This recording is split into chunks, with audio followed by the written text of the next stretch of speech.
योगी पर आशीष पटेल ने हमला बोला, फिर गाजियाबाद के बीजेपी विधायक ने हमला बोला, अब पूर्व सांसद संजीव बालियान का योगी पर हमला।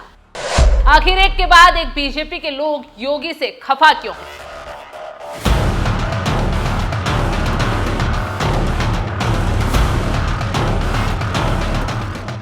नमस्कार, मैं आपके साथ शबनम। एक तरफ महाकुंभ चल रहा है तो दूसरी तरफ योगी के खिलाफ यूपी बीजेपी में बगावत चल रही है और ये बगावत इतनी खतरनाक स्तर पर चल पड़ी है कि बीजेपी सदस्य खुले तौर पर योगी पुलिस प्रशासन को कटघरे में खड़ा कर रहे हैं।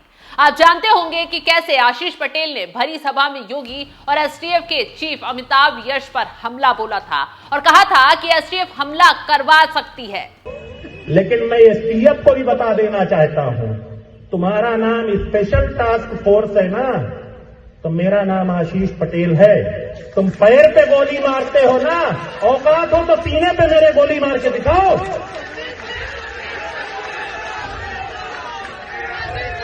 फिर क्या था, एक दिन के अंदर ही गाजियाबाद के लोनी से विधायक नंद किशोर गुर्जर ने कहा है, मेरी हत्या के लिए 25 पिस्टल खरीद ली गई हैं और मेरी हत्या हो सकती है। गाय काटने की हिम्मत नहीं होती थी, आज हम दुखी हैं। हमारी सरकार में प्रतिदिन 50,000 गाय कट रही हैं, सारी गाय साफ कर दी गई। ये अधिकारी गाय का पैसा खा रहे हैं, इसका मतलब ये है सब लूट मची है, चारों तरफ लूट मची है। मुख्यमंत्री जी तक बात पहुंचे और इस सबके मुखिया चीफ सेक्रेटरी हैं, जो कमिश्नर बार बार आपसे नहीं कहते चिल्ला के, चीफ सेक्रेटरी साहब बैठे हैं, ऐसे 300 विधायक घूमते हैं, वो हमारी हत्या करा दें, इतनी ताकत है उनपे। भाई हमारी हत्या भी करा सकते हैं। आज जो मैं बोल रहा हूं इस बात पे, उसकी बात बाद में करूंगा, उसकी तैयारी भी कर चुके हैं। वो अपराधी 3 दिन में पकड़वा भी दूंगा मैं।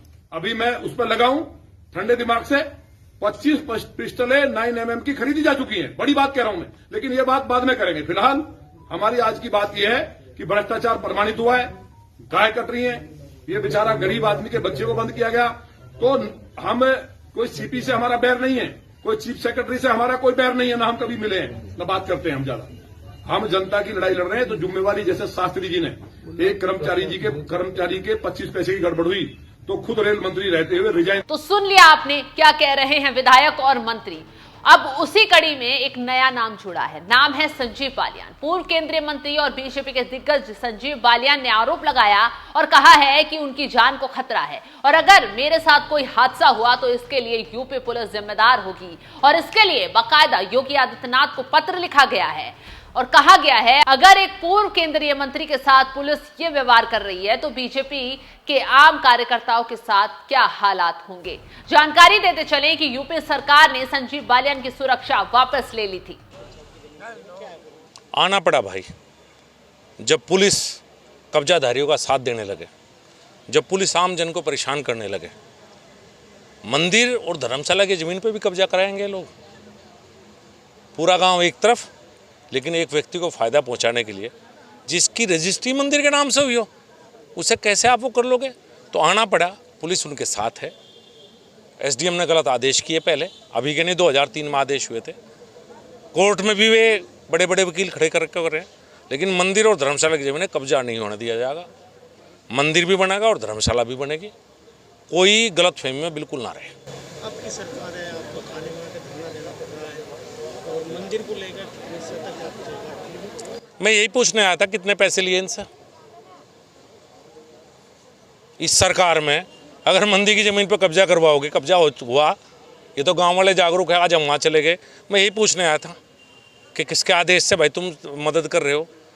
गांव वालों पर फर्जी मुकदमे दर्ज करवाए जा रहे हैं, दबाने के लिए, किसी को फायदा पहुँचाने के लिए। और सरकार नहीं, बात यह है कि गलत कहीं भी होगा, अगर कोई अधिकारी गलत करेगा, हम सरकार का हिस्सा है, रहेंगे। भारतीय जनता पार्टी कार्यकर्ता, हमारे राठी साहब राष्ट्रीय लोकदल के कार्यकर्ता है, वो हम रहेंगे, लेकिन हम गांव के साथ हैं। अगर कुछ गलत होगा तो जाके कहेंगे, क्यों नहीं कहेंगे, लड़ेंगे उनके लिए, गांव वालों के लिए। इसी को लेकर भड़के संजीव बालियान ने योगी को पत्र लिखा है और कहा है मेरी सुरक्षा बहाल कर दी जाए। बालियान ने अपने पत्र में साफ तौर पर लिखा कि मुजफ्फरनगर पुलिस के भ्रष्टाचार के खिलाफ आवाज उठाने की वजह से मेरी समस्त सुरक्षा वापस ली गई है। आप जानते हैं कि लोकसभा चुनाव के दौरान भी मुझ पर जानलेवा हमला हुआ था। अगर भविष्य में पुनः हमला हुआ तो इसकी जिम्मेदारी प्रदेश सरकार के अधिकारियों की होगी।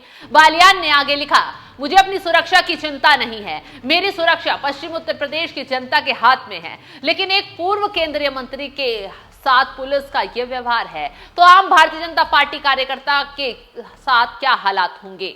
तो अब आप समझ सकते हैं कि कैसे योगी की पुलिस की कार्यशैली की धज्जियां उड़ा दी गई हैं और इसके कारण क्या है। इसके साथ ही साथ अब इसी को लेकर विरोधी और राजनीतिक विश्लेषक कह रहे हैं कि यूपी में कुछ ठीक ठाक नहीं चल रहा है और अंदर ही अंदर विरोध की ज्वालामुखी फूट रही है, क्योंकि पुलिस प्रशासन से एक को तकलीफ हो सकती है लेकिन जो शैली पूरे प्रदेश में है उसको लेकर बीजेपी के अंदर से ही आवाज आ रही है और यह आवाज काफी खतरनाक है और योगी के लिए यह घातक भी हो सकता है। यहां पर एक और जानकारी देते चले, योगी को लिखे पत्र में पूर्व केंद्रीय मंत्री कहते हैं आपके संज्ञान में एक प्रकरण लाना चाहता हूं। हो सकता है ये मुजफ्फरनगर पुलिस अधिकारियों के द्वारा आपके संज्ञान में ना लाया गया हो।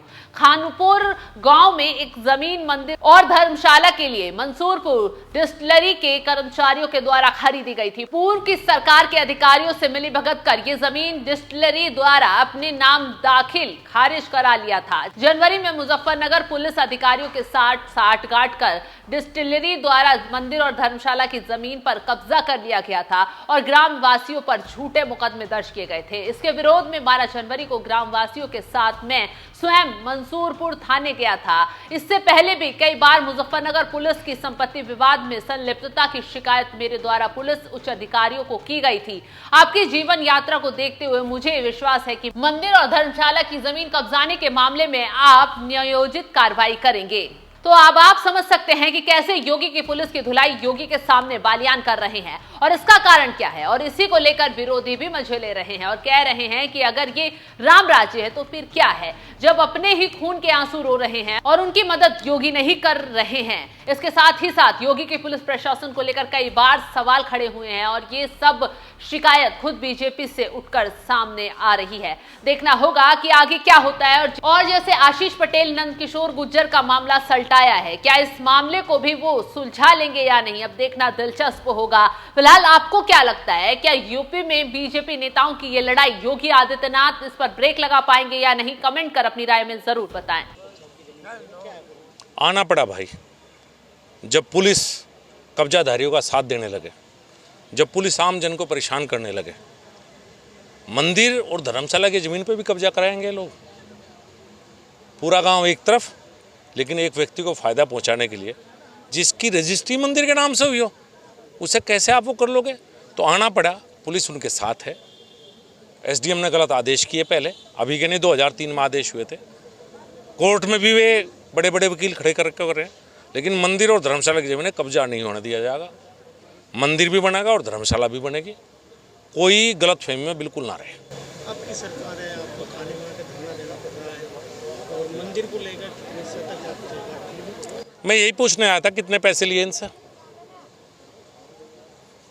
इस सरकार में अगर मंदिर की जमीन पर कब्जा करवाओगे, कब्जा हुआ, ये तो गांव वाले जागरूक है, आज हम वहाँ चले गए। मैं यही पूछने आया था कि किसके आदेश से भाई तुम मदद कर रहे हो? गांव वालों पर फर्जी मुकदमे दर्ज करवाए जा रहे हैं, दबाने के लिए, किसी को फायदा पहुंचाने के लिए। और सरकार नहीं, बात यह है कि गलत कहीं भी होगा, अगर कोई अधिकारी गलत करेगा, हम सरकार का हिस्सा रहेंगे। भारतीय जनता पार्टी कार्यकर्ता, हमारे राठी साहब राष्ट्रीय लोकदल के कार्यकर्ता, वो हम रहेंगे, लेकिन हम गाँव के साथ हैं। अगर कुछ गलत होगा तो जाके कहेंगे, क्यों नहीं कहेंगे, लड़ेंगे उनके लिए, गाँव वालों के लिए।